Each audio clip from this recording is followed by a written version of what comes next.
हमारा चैप्टर चल रहा था मेजरमेंट, हिंदी में जिसे मापन कहते हैं। उसके जो हमारी पीछे की जो क्लासेज है उसके अंदर हमने खूब टॉपिक्स को डिस्कस कर लिया। हमने मेजरमेंट के बारे में देख लिया कि ग्रेटर टू स्मॉलर करते तो मल्टीप्लाई कब करते हैं, डिवाइड कब करते हैं, और कुछ मेजरमेंट के बारे में भी हमने देखा। आज जो हम चलने वाले हैं वो हम स्टार्ट करते हैं measure of time, measures of time, समय की माप से आरंभ करते हैं। हम कहाँ से आरंभ करते हैं? हम आरंभ करते हैं सर समय की माप से स्टार्ट करते हैं। और सबसे पहले हम देखते हैं कि अगर आपको मेजरमेंट ऑफ टाइम के ऊपर सीखना हो तो हम किस किस पॉइंट को ध्यान रखेंगे, है ना। यहाँ से आप सबको पता, आप सबने बहुत बार ये सब देखा होगा, और आपने आपकी जो स्कूल है, जो आपने क्लासेज है थर्ड फोर्थ फिफ्थ, इसमें भी आपने बहुत बार इनके ऊपर याद भी किए होंगे। लेकिन एक बार के लिए थोड़ा सा रिवाइज कर लेते हैं। आपकी बुक में जो मैं लिख रहा हूँ शायद ये तो आपको याद है, बुक में भी है। देखो सबसे पहले आपको लिखा हुआ है कि 60 सेकेंड, और 60 सेकेंड का मीन्स क्या होता है? 1 मिनट भी होता है, ध्यान रखना। 60 सेकेंड को आप क्या कह सकते हो सर? 1 मिनट में। ये आपसे ये कहा जाए कि सर 1 मिनट में कितने सेकंड्स होते हैं? आप कहोगे सर 60 सेकंड होते हैं, ठीक है। इसके अलावा 60 मिनट इक्वल्स टू 1 आवर। अगर आपसे कोई कहे कि 1 घंटे में या 1 आवर में कितने मिनट्स होते हैं, तो आप कहोगे सर 60 मिनट्स होते हैं। अब अगर आपसे 1 घंटे में सेकंड्स पूछ ले, अगर आपको ये कह दे कि 1 आवर में टोटल सेकंड्स कितने हैं, 1 घंटे में टोटल सेकंड्स कितने हैं, या आपके पास में 1 घंटे में सेकंड्स कितने होते हैं, 1 आवर में टोटल सेकंड्स कितनी होती है, अगर आपसे ये फाइंड आउट करवा ले तो क्या कितना होता है? 3600 सेकंड्स। अब ये 3600 कैसे बना सर, है ना, ये सुनना।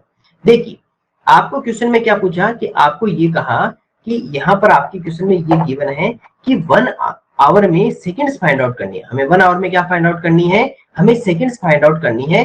तो 1 घंटे में आपको अगर टोटल में सेकंड्स की बात करूं, अब देखो क्या सेकंड तक सीधे चले जाओगे? नहीं सर, हम जब आवर से सेकंड की जर्नी कंप्लीट करेंगे तो हमें बीच में एक और शहर आएगा। कौन सा आएगा? मिनट वाला। उससे होकर जाना होगा हमें। अगर मान लीजिए कि ये हमारी अर्थ है, पृथ्वी है, और पृथ्वी से हमें सूर्य पर या सन पे जाना है, तो हम कहाँ से जाएंगे सर? हम मिनट पे, यानी मिनट हमारा कौन सा हो गया? चांद हो गया या अपना मून हो गया, तो उधर से हम क्रॉस करके जाएंगे। तो पहले एक बात बताइए कि 1 आवर से मिनट में जाना होगा तो मल्टीप्लाई 60 करेंगे, और मिनट से सेकंड में जाना होगा तो मल्टीप्लाई 60। तो टोटल आपको कितने स्टेप्स चलने होंगे? आप कहोगे सर 1 मल्टीप्लाई 60 यानी कि 1 मल्टीप्लाई 3600, क्योंकि 6 6 36, तो ये आपके पास में आ गया 3600 सेकंड्स। इसका मतलब 1 घंटे में टोटल कितनी सेकंड्स होती है? 3600। 1 आवर इक्वल्स टू 3600 सेकंड्स होती है। ये आपका इस तरह से फाइंड आउट होता है, ध्यान रखना। कभी भी आपको मान लो किसी ग्रेटर को अगर स्मॉलर में कन्वर्ट कर रहा हो, आपको अगर उसके बीच का आपको पता हो कि सर हाँ ये वाला हमें याद है, तो आप उसको उस तरह से क्रॉस करके धीरे से उसके साथ में अटैच करके आप उसका भी फाइंड आउट कर सकते हो, ध्यान रखना। इसके अलावा और मेजर्स पे बात करते हैं। यहाँ देखिएगा इसके नेक्स्ट मेजर आपके पास में 24 आवर्स जो होते हैं, उसके अंदर वो किसको रिप्रेजेंट करते हैं? वो करते हैं sir 1 day and 1 night in total night, क्योंकि एक दिन और रात अगर दोनों मिला देंगे तो आपके पास में टोटल कितने आवर्स हो जाएंगे सर? 24 घंटे या 24 आवर्स हो जाएंगे, ठीक है। इसके अलावा आपके पास में और बताते हैं, जैसे आपको यहाँ दिया हुआ है 7 डेज। 7 डेज किसको रिप्रेजेंट करेंगे सर? 1 वीक को रिप्रेजेंट करेंगे। 7 दिन, 7 दिन का मतलब क्या होगा सर? 1 सप्ताह होगा, ठीक है। इसके अलावा आपके पास में और देखें तो सर यहाँ लिखा हुआ 30 या 31 डेज। 30 या 31 डेज किसको रिप्रेजेंट करते हैं सर? 1 मंथ को। 1 मंथ या 1 महीने को करते हैं। 30 या 31 दिन, क्योंकि कोई मंथ किसी महीने में 31 दिन होंगे, किसी महीने में 31 दिन होंगे, है ना। नॉर्मली अगर आपके पास में कोई मंथ का अगर नेम नहीं लिखा हुआ हो, सुनना मेरी बात, अब जो बता रहा हूँ इंपॉर्टेंट बात है, अगर कभी आपके पास में महीने का नाम लिखा हुआ, जनवरी फरवरी मार्च, कुछ नहीं, केवल ये लिखा 1 मंथ, उस समय आप 30 डेज काउंट करोगे। कितने काउंट करोगे? 30 डेज। अगर क्वेश्चन में, अगर आपके पास में क्वेश्चन में ओनली 1 मंथ लिखा हुआ है, ध्यान रखना, ओनली 1 मंथ लिखा हुआ, मंथ का नेम नहीं है, उस समय आप 30 डेज काम में लोगे, ध्यान रखना। 30 दिन को यूज करोगे, इस बात को ध्यान याद रखना। इसके अलावा सर इसके नेक्स्ट देखते हैं, ये लिखा हुआ 365 डेज किसको रिप्रेजेंट करते हैं? 1 नॉन लीप ईयर, ध्यान रखना। 1 नॉन लीप ईयर, जिसे हम क्या कहते हैं? नॉर्मल ईयर या साधारण वर्ष भी जिसे कहा जाता है। तो 365 दिन तो किसको बताते हैं सर? एक नॉन लीप वर्ष को। लेकिन सर अगर आपके पास में 366 डेज है, 366 दिन है, तो वो किसको रिप्रेजेंट करते हैं? 1 लीप ईयर को रिप्रेजेंट करते हैं। 366 दिन किसको बताएंगे सर? एक लीप वर्ष या एक अधि वर्ष को बताएंगे, ठीक है। नेक्स्ट की बात करते हैं, यहाँ लिखा हुआ सर 12 मंथ या 12 महीने। 12 मंथ किसको रिप्रेजेंट करेंगे सर? 1 ईयर को।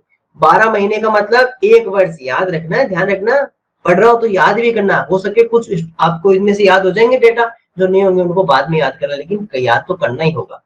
इसके अलावा 52 वीक, 52 वीक किसको रिप्रेजेंट करते हैं सर? 1 ईयर को। मतलब 1 वर्ष में या 1 ईयर में कितने वीक्स होते हैं, कितने सप्ताह होते हैं? 52 वीक्स या 52 सप्ताह होते हैं। इसके अलावा 12 इयर्स, 1 एरा यानी कि पूरा एक युग में कितने वर्ष होते हैं सर? 12 वर्ष। तो 1 एरा, एरा का मतलब होता है युग, तो 1 एरा में कितने ये हो गए सर? 12 इयर्स, 12 वर्ष। इसमें ईयर्स हो जाएगा, ठीक है, मैं इसको ईयर्स कर देता हूँ यहाँ पर, है ना, ये ईयर्स होगा। और एक और था ना अपने पास में, आवर्स होगा, ठीक है। तो सर 12 वर्ष में अगर आपसे कोई पूछे कि सर कितने वर्ष होंगे, तो आप कहोगे सर 12 इयर्स, 12 वर्ष होंगे एक युग में। 100 इयर्स, 100 इयर्स में कितने हो जाएंगे सर? 1 सेंचुरी। ध्यान रखना, तो 1 सेंचुरी, एक शताब्दी, एक शताब्दी में कितने वर्ष होते हैं सर? 100 वर्ष होते हैं। 1 century equals to 100 years and 10 years equals to 1 decade. 1 decade, तो 1 डिकेड का मींस क्या होता है? 10 इयर्स। 10 वर्ष का मतलब होता है एक दशक। 10 वर्ष का मतलब कितना होता है? एक दशक होता है। ये आपको याद रखने, सब कुछ ध्यान रखना। इसको मैं ईयर्स कर देता हूँ, इसको भी ईयर्स कर देता हूँ, इसको भी ईयर्स कर देता हूँ, ठीक है। इसको मैं आवर्स कर देता हूँ। तो ये आपको याद रखना है। दोबारा रिवाइज करवा रहा हूँ। 1 minute 60 seconds, 1 hour 60 minutes, 1 hour 3600 seconds, 1 घंटा 3600 सेकेंड, ठीक है। 1 डे एंड नाइट, साथ में 24 आवर्स, एक दिन तथा रात 24 घंटा। 1 वीक इक्वल्स टू 7 डेज, एक सप्ताह बराबर 7 दिन। 1 मंथ 30 और 31 डेज, एक महीना 30 या 31 दिन। लेकिन नॉर्मली हम कितने डेज काम में लेते हैं? 30 डेज, अगर आपके पास में महीने का नाम नहीं लिखा हो, अगर मंथ नहीं लिखा हुआ हो तो। 1 नॉन लीप ईयर या 1 नॉर्मल ईयर 365 डेज, एक नॉन लीप वर्ष या एक साधारण वर्ष 365 दिन। 1 leap year equals to 366 days, एक लीप वर्ष या एक अधिक वर्ष भी जिसे कहा जाता है 366 दिन। 1 ईयर 12 मंथ, एक वर्ष 12 महीना। 1 ईयर 52 वीक्स, एक वर्ष 52 सप्ताह। 1 एरा 12 इयर्स, एक युग 12 वर्ष। 1 सेंचुरी 100 इयर्स, एक शताब्दी 100 वर्ष। 1 डिकेड 10 इयर्स, एक दशक बराबर 10 वर्ष। ये ध्यान रखना, जो कलरफुल बन रखा है ना आपके पास में पूरा, इस कलरफुल वाली टेबल को याद रखनी, ध्यान रखना। कलरफुल इसलिए बनाया है कि थोड़ा सा आंखों को देखने में अच्छा लगे, आईज को थोड़ा अच्छा लगे, तो माइंड ज्यादा जल्दी कैप्चर करता है ना इन चीजों को, अगर कलरफुल होती है तो चाहो तो इसका स्क्रीनशॉट ले लीजिएगा, है ना। थोड़ा कलरफुल आपके पास में अच्छा भी लगेगा और याद जल्दी कर पाओगे। बाकी आपके बुक में उससे और जल्दी याद कर पाओगे। नॉर्मल छोटी छोटी बातें इसमें से लगभग तो आपको पता है। 1 मिनट आपको आता है, 1 आवर आता है, ये एक तो सेकंड वाला नया आया होगा आपके पास में। इसके अलावा एक एरा और सेंचुरी और डिकेड वाला नहीं आया होगा। बाकी सारी चीजें आपने पहले से पढ़ रखी है, तो इसमें ज्यादा कोई बड़ा इश्यू आपको आएगा नहीं। मुझे लगता नहीं कि इसमें कोई बड़ा इश्यू आएगा, आप याद कर लोगे, ठीक है। तो ये था हमारा मेजर ऑफ टाइम का। अब चलते हैं सर नेक्स्ट। यहाँ क्या लिखा हुआ है, ये भी आप सबने बहुत बार, आप बचपन से पढ़ते आ रहे हो इसको, है ना। यहाँ क्या लिखा हुआ है? Number of days in a month, माह में दिनों की संख्या। कितनी बार आपने पढ़ी है? जनवरी में कितने डेज होते हैं, फरवरी में कितने होते हैं, मार्च, अप्रैल, मई, जून, जुलाई, अगस्त, सितंबर, अक्टूबर, 30, 31, है ना। ये सब आपको अच्छे से याद है। अगर आपको मान लो कि ये याद नहीं रहते सीधे, तो उसके लिए देखो एक ट्रिक है, ये देखो, ये वाली ट्रिक है। ये आपके जो दोनों हाथ है ना, ये आपकी तो है दोनों हाथ छोटे छोटे, ये देखो, ये आपके एक हाथ, और ये जो हिंदी मीडियम वाले उनके हाथ है, और ये इंग्लिश मीडियम वालों के हाथ है। देख लो आपके हैंड पे, देख लो यहाँ से क्या होता है सर, ये जो ऊपर की तरफ होता है इसको जनवरी मानो, है ना। इसके बाद में इसको फरवरी अंदर वाले की तरफ, तो जो नीचे जाएगा वहां पे 30, और यहाँ पर कौन सा होता है, यहाँ पर 31 होता है। देख लो जो टकना होता है ना आपको ऊपर उठा हुआ भाग है अंगुलियों का पीछे वाला, उसमें तो कौन होता है? 31 होता है। देखो सब जगह 31 है ना, हाईलाइट करता हूँ मैं, है ना। एक को मैं रेड से हाईलाइट करता हूँ, एक को मैं ब्लू से। तो ऊपर उठा हुआ भाग उसको मैं 31 वाला कर रहा हूँ। देख लो, ये देखो सब जगह आपके पास में 31 है यहाँ पर, है ना। ये देखो ऊपर उठा हुआ भाग जो उभरा हुआ है उसे 31 है, और इसको मैं येलो से कर देता हूँ। नीचे वाले में येलो तो दिखाई देगा क्या? नहीं दिखाई देगा, ग्रीन से कर देते हैं, है ना। ये देखो 28, 30, वो केवल 28, 29 केवल फरवरी में रहता है, बाकी सब में देख लो 30 है ना, सब में देख लो 30 नीचे वाले भाग में। तो इस तरह से क्या होगा कि आपको याद रहेगा, फिर आपको याद है, मतलब ये रटना नहीं होगा कि जनवरी में कितने डेज होते हैं। वैसे आपने पता है, आपके पास में ट्रिक है आपके पास में, बस इस बार आपको इसी ट्रिक को बुक में बनाकर दे दिया आपको। तो थोड़ा सा क्या होगा कि बुक को जब पढ़ो तो आपको भी थोड़ा याद जल्दी हो ना। तो ये याद रखना, जनवरी, फरवरी, मार्च, अप्रैल, मई, जून, जुलाई, अगस्त, सितंबर, अक्टूबर, नवंबर, दिसंबर, यहाँ तक का याद रखना। इस तरह से याद करना, आपको याद हो जाएगा। कौन से फिर मंथ में कौन से डेज होंगे आपको ये फिर सोचने की जरूरत नहीं होगी, आप केवल अपनी अंगुलियों से ही उसका पता कर लोगे। आपके हैंड से आप उसका बता सकते हो कि सर इसमें इतने डेज है और इस मंथ में इतने डेज हैं। ठीक है, चलो सर फिर इससे आगे बढ़ते हैं, क्योंकि ये तो आपने बहुत बार आपने सीखा भी है और आपको याद भी है। जिनको याद नहीं वो आज के बाद याद कर लेंगे। अब सुनना थोड़ा सा, अब इंपॉर्टेंट फैक्ट्स बता रहा हूँ ना, थोड़ा इंपॉर्टेंट फैक्ट बता रहा हूँ, बहुत इंपॉर्टेंट फैक्ट है, महत्वपूर्ण आपको मैं तथ्य बताता हूँ, समय से रिलेटेड, टाइम से रिलेटेड, है ना। कौन कौन से इंपॉर्टेंट फैक्टर जो आपको याद रखने होते हैं। पहला, जो एएम होता है ना, एएम वो किस कब यूज आता है सर, मॉर्निंग में, जिसे क्या कहते हैं एंटी मेरिडियन, क्या कहते हैं किसको, क्या बोलते हैं एंटी मेरिडियन। अब कब से लेकर कब तक होता है, 12 मिडनाइट टू 12 नून, यानी कि मिडनाइट का मतलब जो रात्रि की 12 बजती है ना, जो रात में जैसे आप सो जाते हो तो सोने के बाद में जो 12 बजती है, उस 12 o'clock से लेकर दोपहर की 12 o'clock तक, जब आपकी स्कूल में इंटरवल होती होगी उस समय लंच ब्रेक होता है ना, उस समय तो वहां तक कौन सा होता है, एएम होता है। उसे एंटी मेरिडियन कहते हैं या मॉर्निंग का समय, हिंदी में जिसे पूर्वाहन कहा जाता है। तो ध्यान रखना, अगर पेपर में पूर्वाहन लिखा आया ना, अगर पूर्वाहन, सुन लो बात को, पूर्वाहन, पूर्वाहन, पूर्वाहन, अगर पूर्वाहन लिखा हुआ है तो उसका मतलब एएम ही है, रात की 12 बजे से लेकर दोपहर की 12 बजे तक, मतलब सुबह का समय। तो पूर्वाहन का मतलब सुबह का समय। अगर मान लो पीएम लिखा हुआ है उसे क्या कहेंगे, आफ्टरनून। पोस्ट मेरिडियन, पीएम को क्या कहेंगे, पोस्ट मेरिडियन। दोनों को मैं हाईलाइट कर देता हूँ, ठीक है। ये तो कौन सा हो गया हमारे पास में, एंटी मेरिडियन हो गया। ये तो कौन सा हो गया, एंटी मेरिडियन एएम हो गया। चलो इसको येलो से कर देते हैं हाईलाइट, है ना, एंटी मेरिडियन। और एक हमारे पास में क्या है सर, पोस्ट मेरिडियन। एक हमारे पास में क्या है, पोस्ट मेरिडियन। ये तो सर एंटी मेरिडियन एएम, जिसे क्या कहते हैं हम, पूर्वाहन कहते हैं, ध्यान रखना। और एक हमारे पास में क्या हो जाता है सर, आफ्टरनून या पोस्ट मेरिडियन। एक कौन सा हो जाता है हमारे पास में, आफ्टरनून पोस्ट मेरिडियन, जिसे हिंदी में अपराहन कहते हैं। अपराहन, ध्यान रखना, दोपहर, अपराहन को ध्यान रखना, दोपहर का समय हो जाता है। दोपहर की 12 बजे से लेकर रात की 12 बजे तक, फ्रॉम 12 नून टू 12 मिडनाइट। ध्यान रखना, ये याद होना चाहिए। बहुत बार एग्जाम में ऐसे क्वेश्चंस लिखे आते हैं जिसके आगे पूर्वाहन, अपराहन या एएम, पीएम या एंटी मेरिडियन, पोस्ट मेरिडियन लिखा आता है। उस समय आपको ध्यान रखना है कि यह बात सुबह की हो रही है या यह बात दोपहर की हो रही है। ध्यान रखना कि दोपहर के अगर मान लो लिखा है 4 PM लिखा हुआ है ना, क्वेश्चन में मान लीजिए कि अगर आपके पास में ये लिखा हुआ है 4 PM लिखा हुआ है, या हिंदी में जिसे अपराहन लिखा हुआ है, जिसे क्या लिखा हुआ है, अपराहन लिखा हुआ है, तो ये समझना कि 4 PM का मतलब होता है अभी जैसे अपनी क्लास हो रही है ना, उससे थोड़ी देर पहले का समय। तो 4 PM तो दोपहर का समय है। ये सुबह वाली 4 नहीं है कि जो मॉर्निंग वाली, ये आफ्टरनून वाली 4 है, इसलिए ध्यान रखना। और 4 AM लिखा हुआ है तो उसे क्या बोलते हैं, पूर्वाहन कहते हैं। ये इसीलिए याद करवा रहा हूँ, ये 4 AM ये सुबह का समय है। ये कब का समय है, ये हमारे पास में सुबह का समय है। इस बात का ध्यान रखना, दोनों बातें याद रखना कि AM and PM, AM and PM दोनों आपको याद रहना चाहिए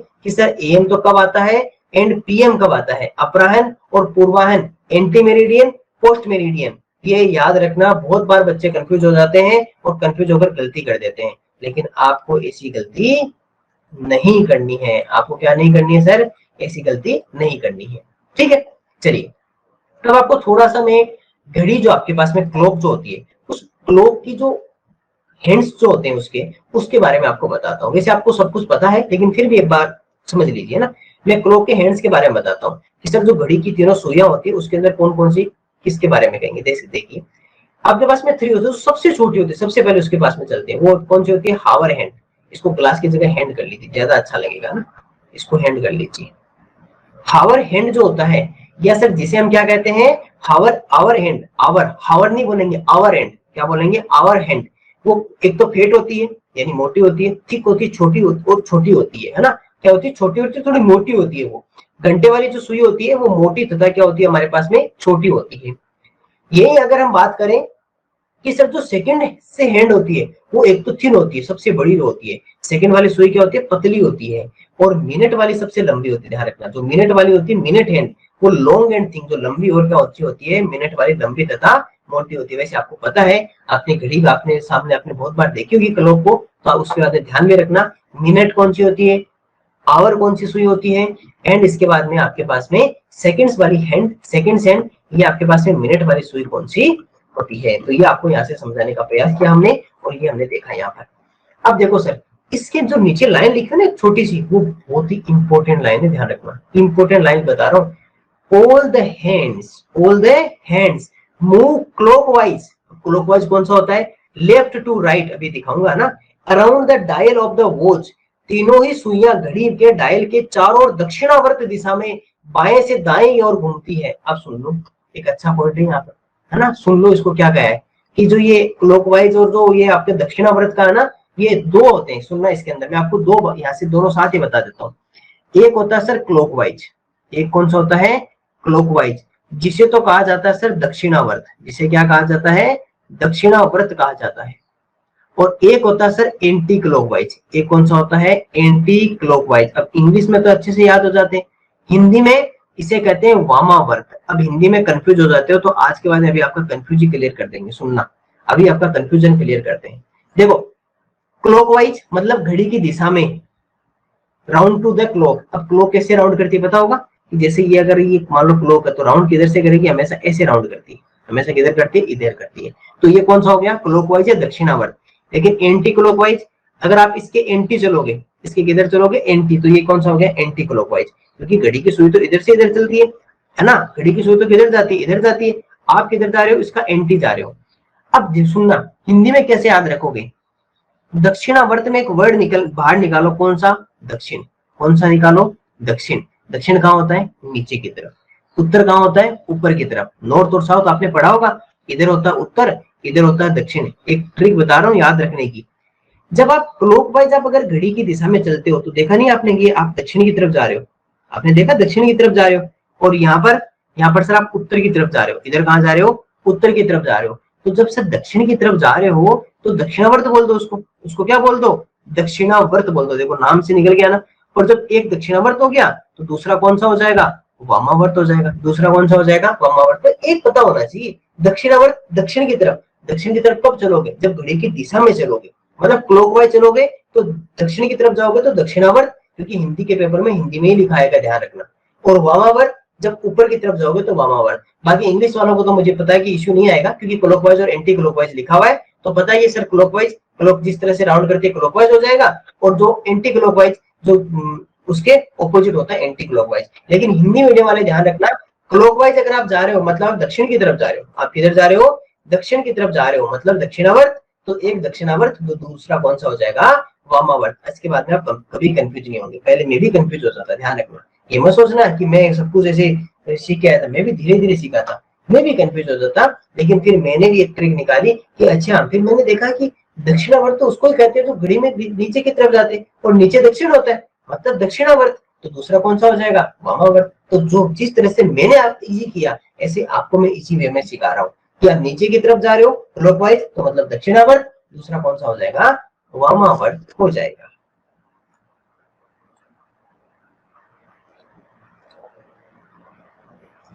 देखो सर, ये एंटी क्लॉकवाइज और क्लॉकवाइज, दक्षिणावर्त वामावर्त। अगर आप नीचे की तरफ जाओगे क्लॉकवाइज, मतलब सिंपल सी बात है, दक्षिण में जा रहे हो, तो कौन सा हो जाएगा, दक्षिणावर्त। और ये हमारा कौन सा हो गया, वामावर्त।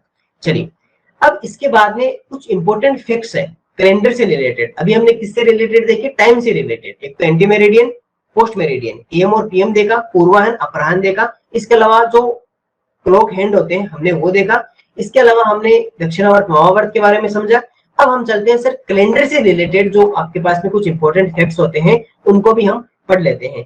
बुक्स हमेशा देखो, आप जब भी पढ़ रहे हो तो बुक्स साथ में रखा करो ना, थोड़ा सा आपको भी फील अच्छा आएगा उसके अंदर देखने में। देखो सर कैलेंडर से रिलेटेड, अब देखो सर कौन कौन से इंपॉर्टेंट फैक्ट्स होते हैं, अच्छे से फैक्ट्स याद रखना है, इसको सुन लेना।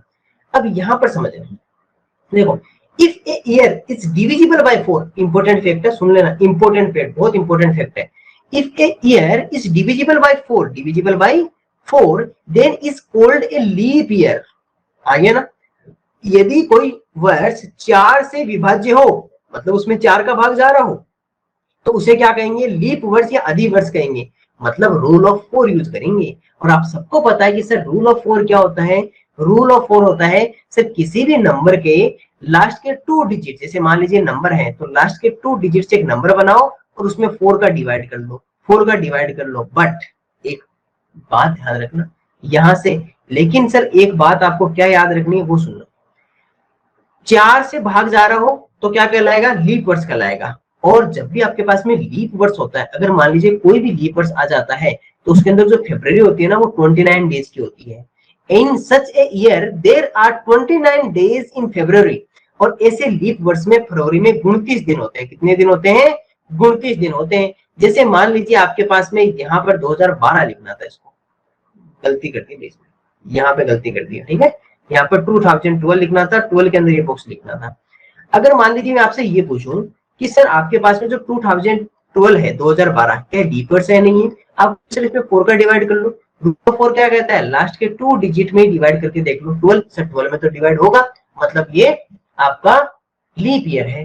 अगर मैं आपसे कहूं कि 2014, सर 4 का डिवाइड, सर लास्ट के 2 डिजिट को देखो ना, कहाँ देख रहे हो? सर 14 में डिवाइड 4 का नहीं होगा, ये लीप वर्ष नहीं है। अगर लीप ईयर नहीं है तो फरवरी में कितने डेज होंगे? 28 डेज, 28 दिन होंगे। और पूरे ईयर में कितने होंगे? 365।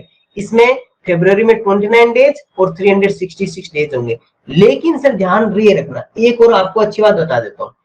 अगर मान लीजिए शताब्दी वर्ष हो, अब सुनना, शताब्दी वर्ष हो, सेंचुरी ईयर हो, उसके लिए चेंज होता है, उसके लिए 4 का डिवाइड मत चेक कर लेना। अब सेंचुरी ईयर कौन सा होता है वो सुनो। अगर मान लीजिए कभी आपको ये दिया हुआ है, if a year is not divisible by 4, ये तो वही है, फरवरी इज 28, ठीक है। वो सेंचुरी वाला कहाँ है? ये इसमें नहीं है, यही सुना देता हूँ फिर मैं आपको, यहाँ बताता हूँ ना। अगर मान लीजिए कभी सेंचुरी ईयर आ जाता है, सेंचुरी ईयर, अब सुन लेना, इसके अंदर वो कंडीशन फेल हो जाएगी जो अभी हम पढ़ गए हैं ना, ये वाली कंडीशन वहां फेल हो जाएगी, ध्यान रखना। सेंचुरी ईयर जिसे क्या कहते हैं? शताब्दी वर्ष कहते हैं। ये वाला लिखवाना, ये वाला मेरे को लगता है डालना पड़ेगा इसमें, नेक्स्ट एडिशन में डाल देंगे ना, शताब्दी वर्ष, सेंचुरी ईयर। अगर मान लीजिए शताब्दी वर्षों, मुझे नीचे नोट लिख के लिखना था शायद, यहाँ पर एक नोट लिख के ना, ध्यान रखना है, इसको लिखना मत चाहे लेकिन याद रखना ना, सेंचुरी ईयर।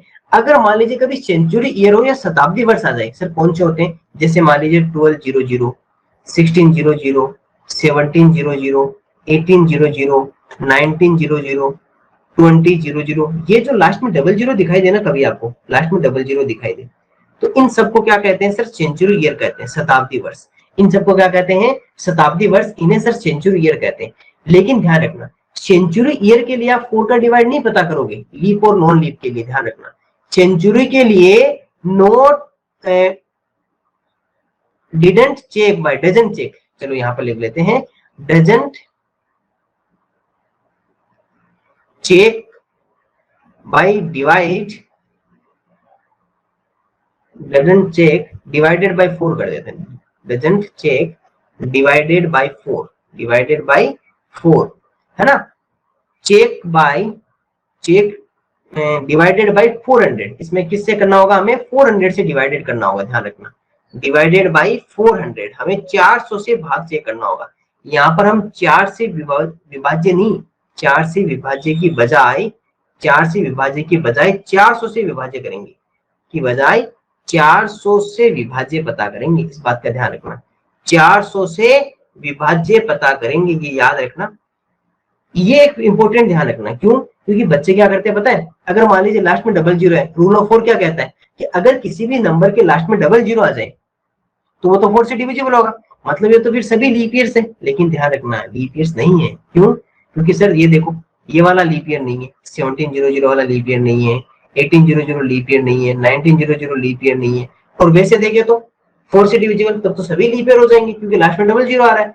इसलिए अगर सेंचुरी ईयर हो, ये केवल और केवल सेंचुरी ईयर के लिए कंडीशन होते हैं, ध्यान रखना। नॉर्मल ईयर हो विदाउट सेंचुरी, तब तो 4 का डिविजिबल कर देना, ध्यान रखना।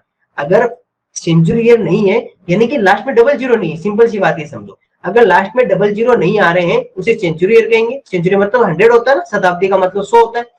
तो सेंचुरी ईयर होने पर हमें 400 से डिविजिबल पता करना पड़ेगा। और 400 से डिविजिबल का मतलब कि जैसे मान लीजिए आपके पास में सर 1200, तो इसमें 400 का डिवाइड पता करो। इसी तरह सर 1700, उसमें भी 400 का डिवाइड पता करो। 1900, उसमें भी 400 का डिवाइड पता करो। 2000, उसमें भी 400 का डिवाइड पता करो। अब देखो, डबल जीरो से डबल जीरो हट जाएंगे ना, डबल जीरो से डबल जीरो हट जाएंगे क्योंकि ऊपर नीचे कोई साइन नहीं है। अब सिर्फ ये पता करना है। अब आप आसानी से बता दोगे कि सर ये लीप ईयर है या ये लीप ईयर नहीं है। तो आप कहोगे सर ये वाली लीप ईयर है, ये वाली लीप ईयर है, ये लीप ईयर नहीं है, ये लीप ईयर नहीं है, क्योंकि 17 में 4 का डिवाइड होता नहीं है, 19 में 4 का डिवाइड होता नहीं है। तो कंडीशन ध्यान रखना दोनों।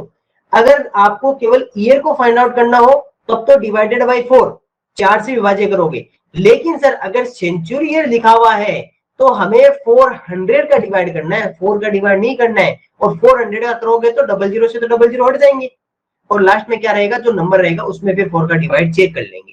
तो इसलिए ध्यान रखना, अगर सेंचुरी ईयर आपके क्वेश्चन में दिया हुआ है और वो लीप ईयर पता करना है तो आपको 400 का डिवाइड करना है। और अगर नॉर्मल को ईयर लिखा हुआ है विदाउट सेंचुरी तो आपको 4 से डिविजिबल पता करके आप पता कर सकते हो कि ये लीप ईयर है या नहीं। और लीप ईयर होगा तो फरवरी कितने डेज की होगी, 29 डेज की, 29 दिन की फरवरी होगी। नेक्स्ट फैक्ट सुनना, ये भी इसी से रिलेटेड है। If a year not divisible by 4, not divisible by 4, then this called ordinary year। इसे वैसे ordinary year भी कहते हैं, normal year भी कहते हैं, non leap year भी कहते हैं, एक ही बात है। ordinary year, non leap year, normal year।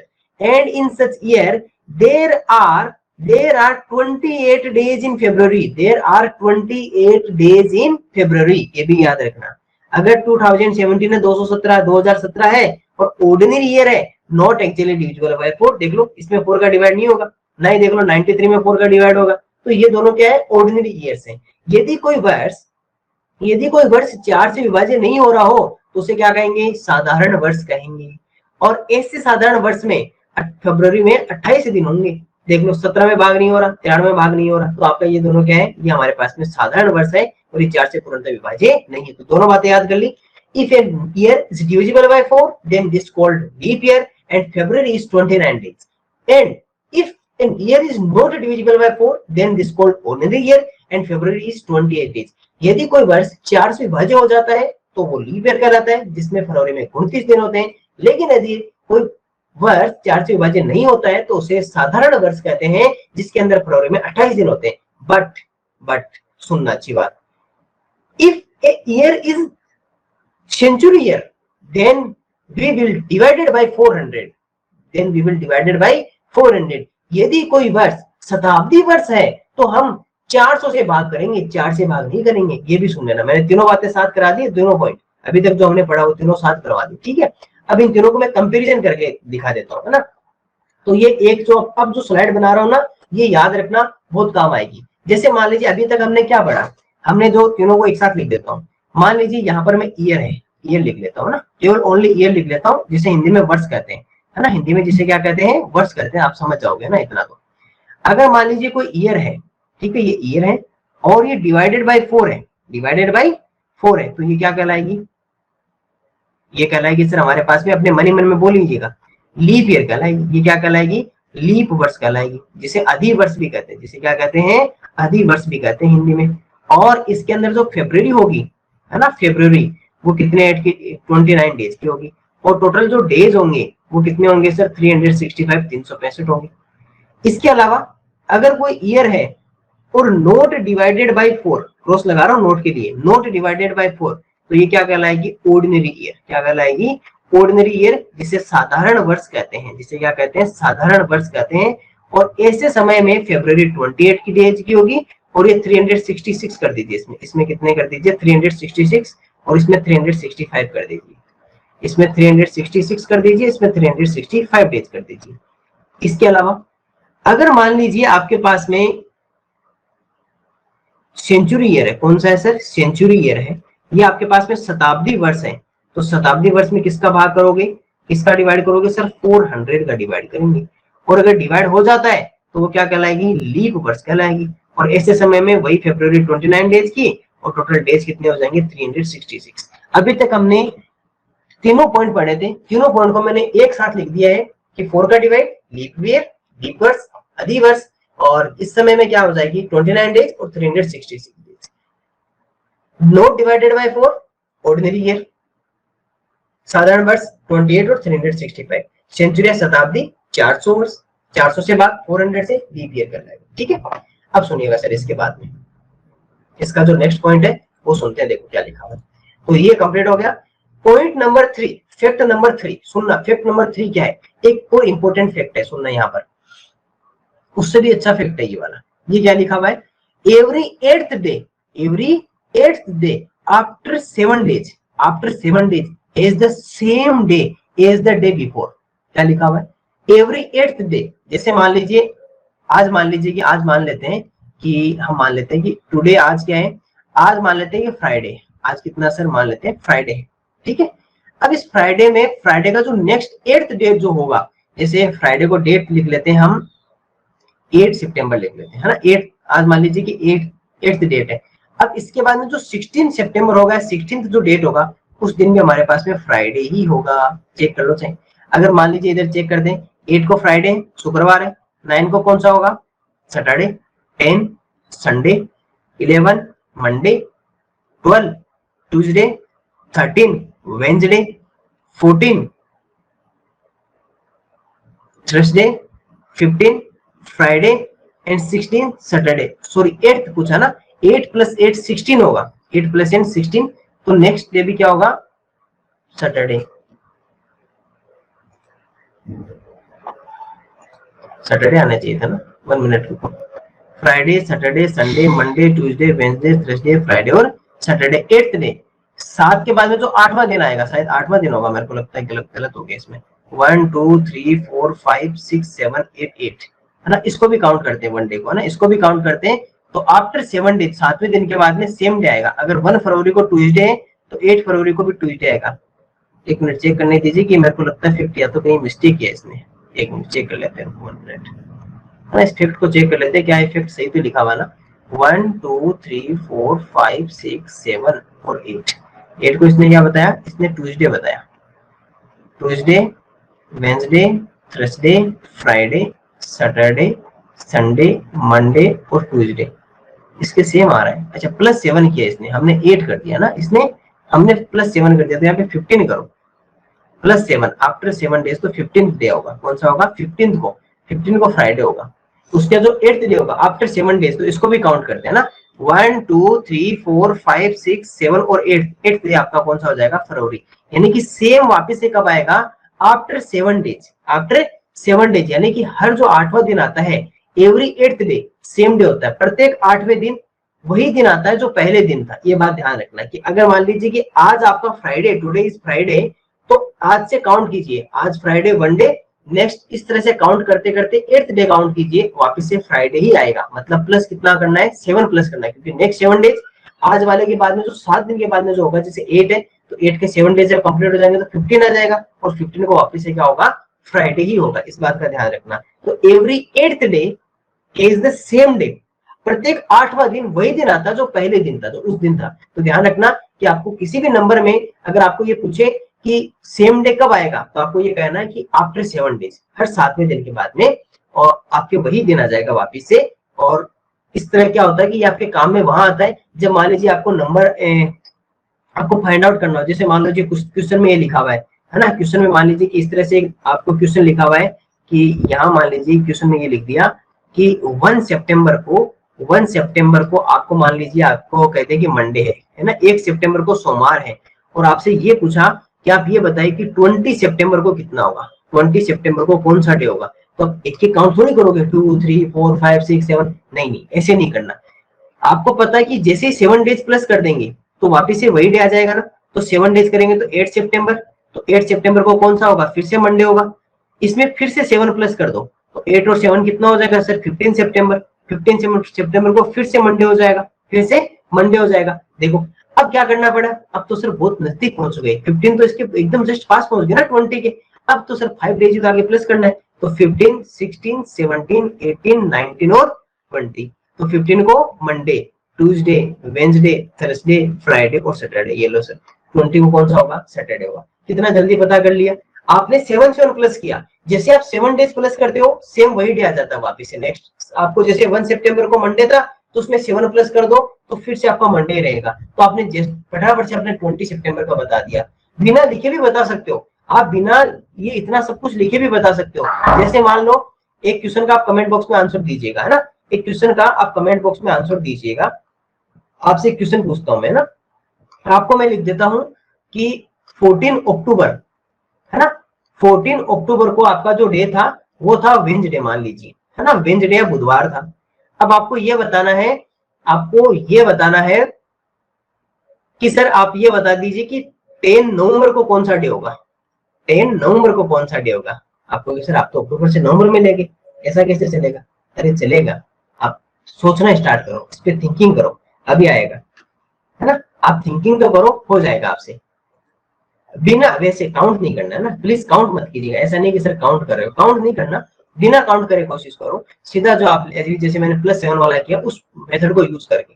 14 अक्टूबर को वेंसडे है, तो 10 नवंबर को कौन सा डे होगा, आपको कमेंट बॉक्स में आंसर भेजना है, बताइए कौन सा आंसर।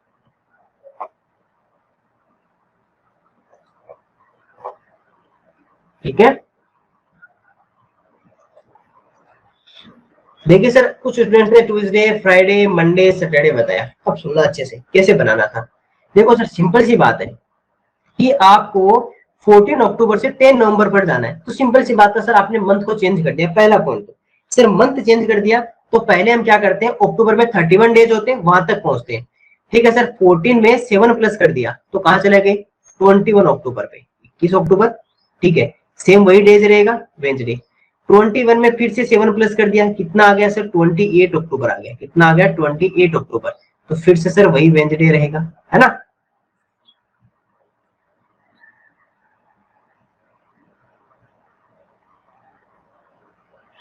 ठीक है, इसके बाद में सर अब 31 होते हैं, तो 7 प्लस करने पर तो ज्यादा चला जाएगा ना 31 से, अगर इसमें 7 प्लस कर दूं तब तो 31 से क्रॉस हो जाएगा। नहीं सर, हमें 31 को क्रॉस नहीं करना, तो यहाँ से हम क्या करते हैं, वैसे लिख लेते हैं, हम नॉर्मली जैसे लिखते हैं वैसे। तो 28, 29, 30 और 31, ये सारे क्या है सर हमारे पास में अक्टूबर के, है ना।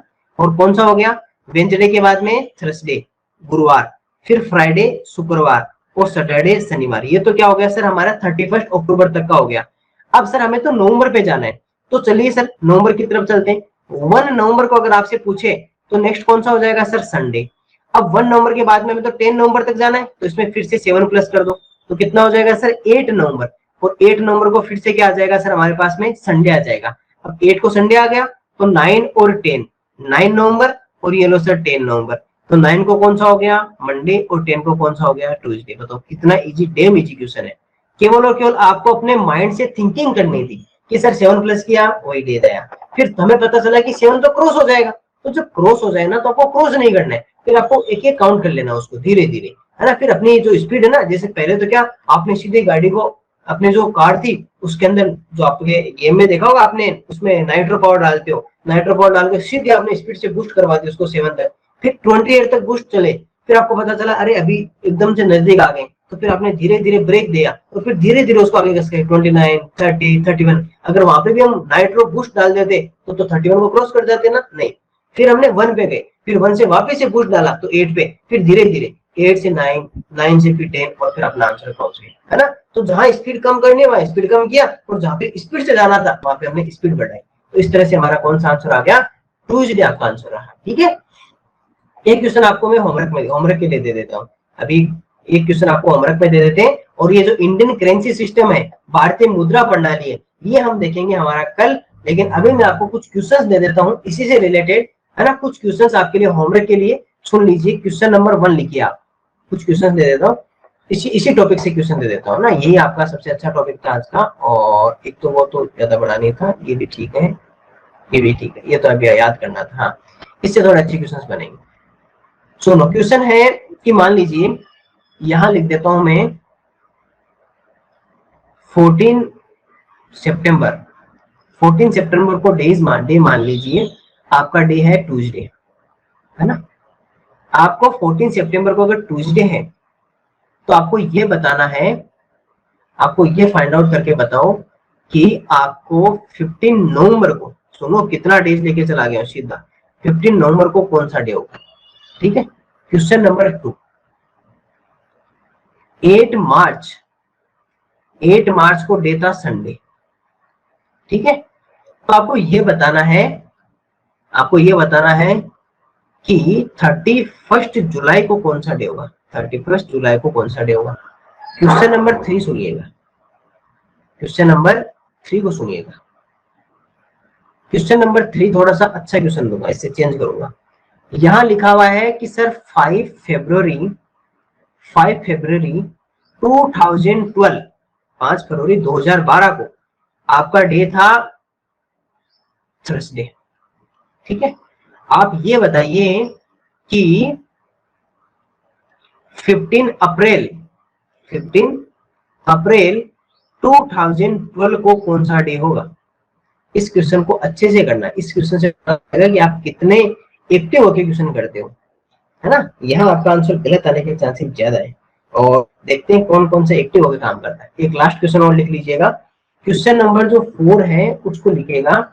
यहाँ आपको मैं क्वेश्चन नंबर 4 लिखवा देता हूँ और ये लिखवा देता हूँ। इसमें थोड़ा सा और चेंज कर देते हैं। यहाँ आप लिख लीजिए, इसमें लिख लीजिए कि आप लिख लीजिए 28 दिसंबर और इसके आगे लिख लीजिए 2003 और इसको जो डे था वो हमारा था सैटरडे। ठीक है। अब आप ये बताइएगा कि आपको 15 मार्च 2004 को कौन सा डे होगा? आपको कुछ इतनी दूर जाना, अरे क्या प्रॉब्लम है, 7 प्लस ही तो करना है, क्या टेंशन ले रहे हो? 7 के, अरे सुनो मेरी एक और हिंट बताऊं, 7 की जगह 14 भी प्लस कर सकते हो, फिर भी वही डेज रहना। 21 भी प्लस कर सकते हो, क्योंकि किसके मल्टीपल तो 7 के ही है ना, मल्टीपल तो 7 के ही है। देखो पीछे वाले क्वेश्चन में सुनना, देखो अगर मैं 14 में सीधा 14 प्लस करता तो कितना आता? 28 आता। देख लो 28 को सेम वही डे जो 14 को था, जो 14 को था वही 28 का था। अरे ट्रिक बनाओ अपने माइंड में, जो 14 को था उसमें 14 प्लस किया तो 28, मतलब सर आप 7 के मल्टीपल्स को भी प्लस कर सकते हो। अगर मान लीजिए आपको, आप 1 पे हो गई है ना, अगर मान लीजिए आप 1 तारीख पे हो या 1 डेट पे हो और आपको 31 डेट तक जाना है, तो सीधे 21 प्लस करो ना, इसमें 28 प्लस कर लो, 7 का इफेक्ट मल्टीपल है ना। अगर इसमें 28 प्लस करोगे तो सीधे 29 पे पहुंच जाओगे। सोचो कितना जल्दी आपने सीधा बूस्ट वहां तक पहुंच गए, मतलब 29 को पता चल गया, 31 हो जाएगा। कैसे सर, हम समझे नहीं, मैं बताता हूँ।